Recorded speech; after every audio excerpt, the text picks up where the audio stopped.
전남 동부 지역 중에서도 특히 광양 지역에 미분양 아파트가 쏟아지고 있습니다. 고금리 정책으로 매수 심리가 얼어붙고 있기 때문인데 이처럼 분양이 저조한 상황에서도 새로 공급되는 아파트가 잇따르고 있습니다. 순천의 한 고등학교가 야간 자율학습을 강요해 무리를 빚고 있습니다. 학생들의 성적이 떨어졌다는 게 이유인데 이를 두고 학생들의 반발이 커지고 있습니다. 농민들이 삭발에 수확을 앞둔 벼까지 갈아엎었습니다. 끝도 모르게 떨어지는 쌀값 때문입니다. 안녕하십니까. 금요일 밤 여수 MBC 뉴스데스크입니다. 광양 지역에 주인을 찾지 못한 새 아파트가 1,200가구를 넘기면서 광양시는 미분양 관리 지역으로 지정됐는데요. 10가구 중 9가구가 미분양 상태인 아파트도 있는데 인근에는 새 아파트 분양이 기다리고 있습니다. 유민호 기자가 취재했습니다. 광양의 한 신축 아파트 공사 현장입니다. 1년 전 분양을 시작했고 작업이 한창인데도 10가구 중 9가구가 계약자를 찾지 못했습니다. 분양 성적이 저조하자 시행사는 중도금 무이자, 발코니 확장 무료 등 혜택을 내걸었습니다. 공급이 많을 때 들어왔고 그리고 고금리일 때 들어왔고 위치상도 여기 사람들은 포스코랑 가까운 동네는 별로 선호하지 않아요. 이 아파트 830여 가구를 포함해 광양의 미분양 아파트는 1,260가구로 집계됐습니다. 미분양 물량이 좀처럼 해소되지 않자 지난달 주택도시보증공사는 광양을 미분양 관리지역으로 4개월 만에 다시 지정했습니다.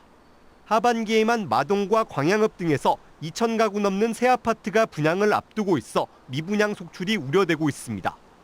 광양시는 지역 내 노후주택 비율이 높고 소형 아파트가 많아 새 아파트 공급이 꾸준히 이뤄져야 한다는 입장입니다. 아파트 건립이 다른 시군보다 좀 늦게 시작하다 보니까 물량이 많다고 그러는데 지금 현재 상황에서는 지속적으로 공급이 필요한 상황입니다. 한국은행이 4회 연속 기준금리를 올려 대출이자 부담이 커졌고 여기에 매수 심리까지 얼어붙으면서 미분양 해소가 당분간 쉽지 않을 거란 전망입니다. 또 실수요자가 아파트 입지와 가격 경쟁력 등을 더 꼼꼼히 따지기 때문에 같은 지역 안에서도 분양시장 양극화가 심해질 것으로 보입니다. MBC 뉴스 유민호입니다. 전국적인 관광도시로 주목받고 있는 여수시의 주차 상황이 심각한 것으로 나타났습니다. 여수시가 최근 실시한 주차장 수급 실태 조사 보고서에 따르면 여수시의 주차 공급 연수 9,420면에 대한 주차 공급률이 주간은 36.8%, 야간은 36.9%에 불과한 것으로 나타났습니다. 주차 상황이 가장 심각한 곳은 여수시청 등 관공서와 주택과 상가가 밀집한 여천동, 시전동, 쌍봉동 등인 것으로 분석됐습니다. 시는 이번 조사 결과를 바탕으로 중장기 주차장 확충 계획과 주차 환경 개선 방안을 수립할 방침입니다. 최근 여순 사건 피해자 160여 명이 전라남도 실무위원회 심사를 통과한 가운데 여순 사건 특별법 개정 작업이 추진됩니다. 서동용 국회의원은 오늘 지역위원회 사무실에서 여순 사건 유족과 시민단체, 연구원 등이 참석한 가운데 간담회를 진행했으며 제시된 의견을 반영해 다음 달 초쯤 여순 사건 특별법 개정안을 발의할 계획입니다. 이번 개정안에는 희생자와 유족에 대한 보상금 규정과 희생자 명예회복을 위한 특별 재심 규정, 진상조사 보고서 작성 기간 연장 등의 내용이 담길 것으로 보입니다. 순천의 한 고등학교가 학생들의 성적이 떨어졌다며 야간 자율학습을 강요했다는 주장이 제기되고 있습니다. 학교 측은 강요가 아닌 학습 지도였다고 해명하고 있는데 학생들이 반발하고 나서면서 논란이 일고 있습니다. 강서영 기자입니다. 순천의 한 고등학교 가정통신문입니다.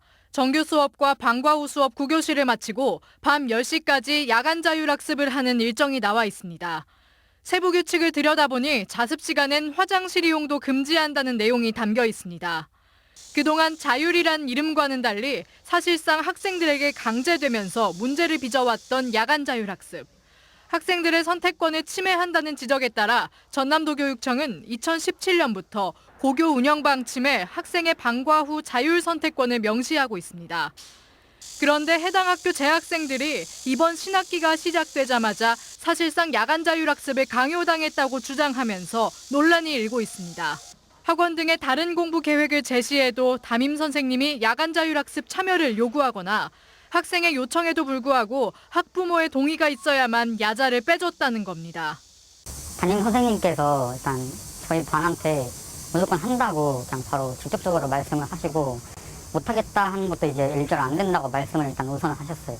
계속적인 요구를 통해 설사 야자를 빼더라도 담임 선생님의 곱지 못한 시선을 받아야만 했다는 이야기도 들립니다.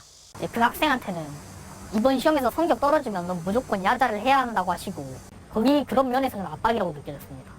그러나 학교 측은 학습 지도에 불과하다는 입장입니다. 코로나 이후 학생들의 학력이 저하돼 공부 시간을 늘릴 필요가 있다는 판단에 따라 되도록 야자에 참여하도록 설득했을 뿐이라는 겁니다.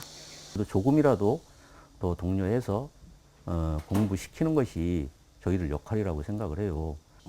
일부 학부모님들께서는 학교에 또 감사하다는 전화도 하시고 해요. 하지만 학력 향상이 야간 자율학습 확대로만 가능한 것인지는 의문이라는 반론도 만만찮습니다. 무조건 학교에 오래 잡아놓고 학교에서 공부를 시키면 아이들 성적이 올라서 대입 실적이 향상될 수 있다. 이런 좀 잘못된 생각을 많이 가지고 계시는 것 같아요.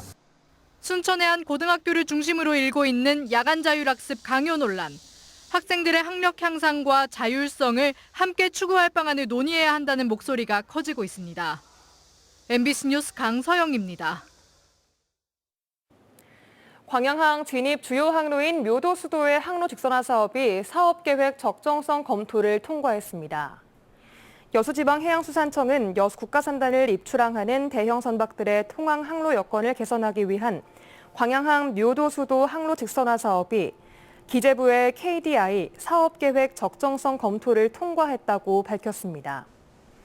이번 사업계획 적정성 검토 통과로 총 사업비 1,426억 원을 투입해 묘도수도 내 송도 일부와 소당도를 제거하고 항로 폭 300m를 확보하는 사업 추진이 빠른 시일 내에 가능할 것으로 예상되고 있습니다.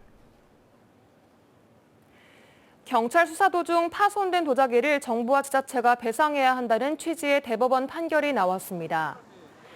대법원은 도자기 소유자가 정부와 구흥군을 상대로 낸 손해배상 청구 소송에 대해 2천만 원을 소유자에게 배상하라는 원심을 최종 확정했습니다. 지난 2018년 경찰은 구흥군의 도자기 수장고를 압수수색하는 과정에서 해당 중국 도자기를 떨어뜨려 파손한 것으로 알려졌습니다.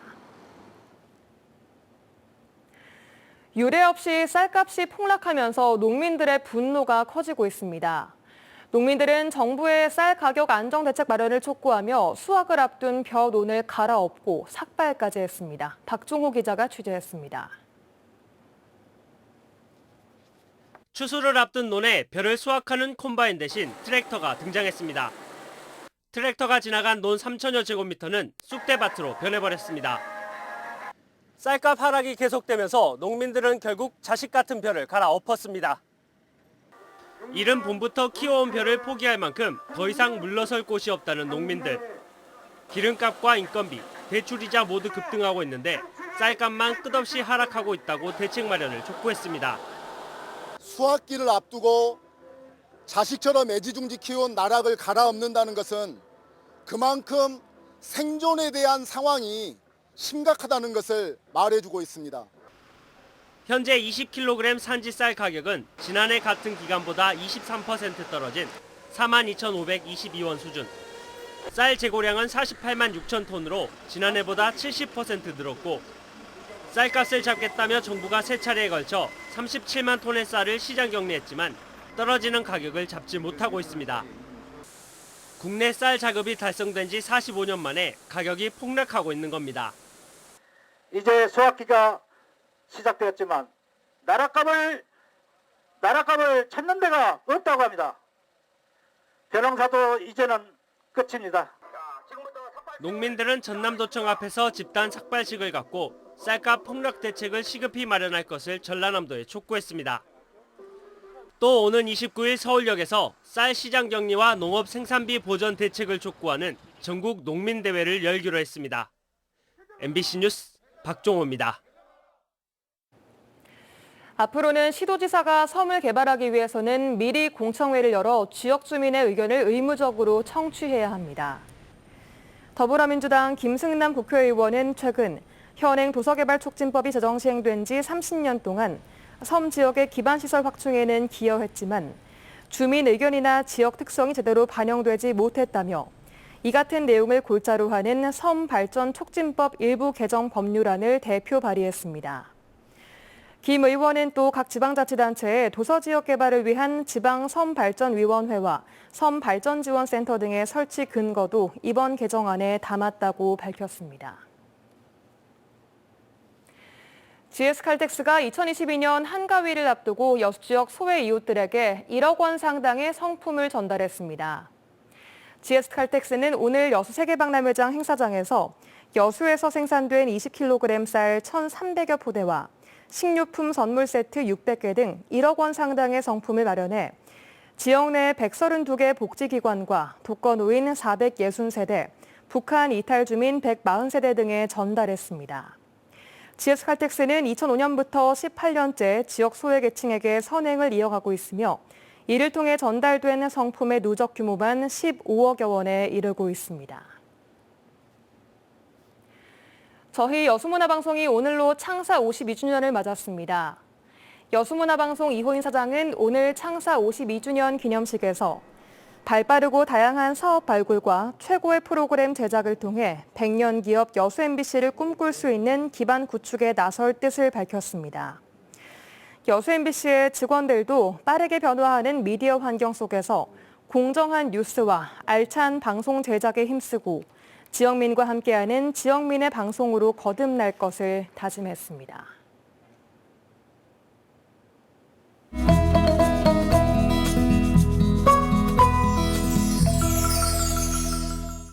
출근길 발걸음이 한결 가벼워지는 맑고 선선한 아침 날씨였습니다. 한낮 최고 기온이 31도였지만 아침 저녁으로는 더위가 물러가는 추세입니다. 내일도 오늘처럼 맑은 날씨 보이겠습니다. 내일 아침 동부 지역 날씨는 최저 기온 19도로 시작해 한낮 최고 기온은 30도로 기온이 조금씩 내림세를 보이고 있습니다. 광주 20에서 28도, 목포는 23에서 28도 예상됩니다. 해상은 구름 많은 날씨 이어집니다.